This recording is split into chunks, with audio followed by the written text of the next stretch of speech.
Le café, un bouillon de champignons.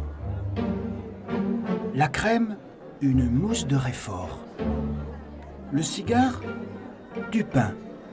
Quand Squeri s'attable chez Gargantua, dans le ventre de la terre, cela donne forcément un banquet sans dessus-dessous où l'on commence par les desserts pour finir par les entrées. Un festin finalisé cet après-midi.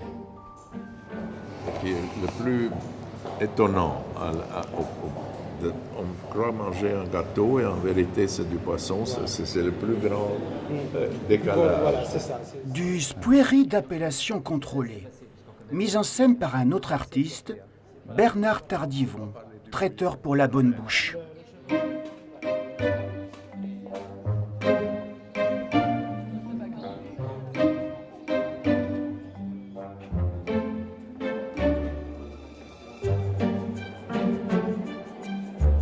Bienvenue dans les mythiques caves-peintes chères à Rabelais.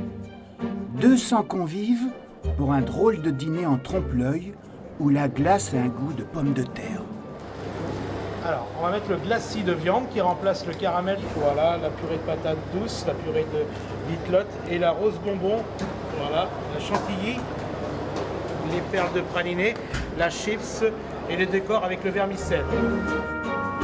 C'est très original puisque c'est la première fois que je goûte une glace chaude et l'aspect nous ramène évidemment à la sensation de la glace, mais alors le goût nous emmène voyager carrément ailleurs et c'est vraiment stupéfiant.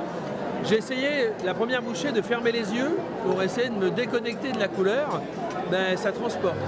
Après la glace, le gigot, travesti ce soir en poule rôtie. On pose bien la pâte sur la paille.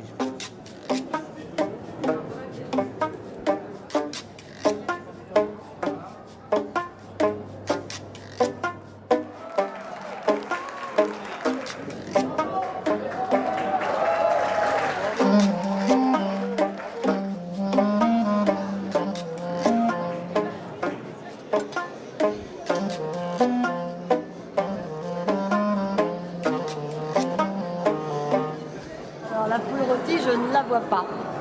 Je l'ai vue tout à l'heure passer, et maintenant je ne la vois plus. Un petit goût très particulier de gigot, parce qu'elle devait gigoter. Place ensuite au poisson, en fait un massepain farci au chocolat.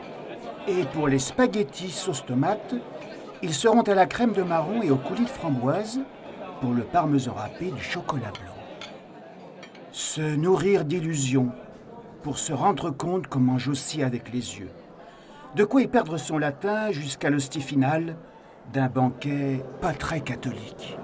La symbolique, moi, que je retiendrai, c'est l'état d'esprit de Rabelais, c'est-à-dire ne surtout pas se prendre au sérieux. Et c'est ça que propose Squeri avec son repas, en disant on déstructure, on le fait, allez, on le fait à l'envers. Et vous avez même remarqué que même les couverts étaient à l'envers, c'est-à-dire qu'il fallait prendre les couverts du dessert avec le dessert, même si ça n'était pas le dessert. Enfin, voilà, on ne se prend pas au sérieux et tout ce qui compte, c'est la convivialité, le goût et le bonheur d'être ensemble.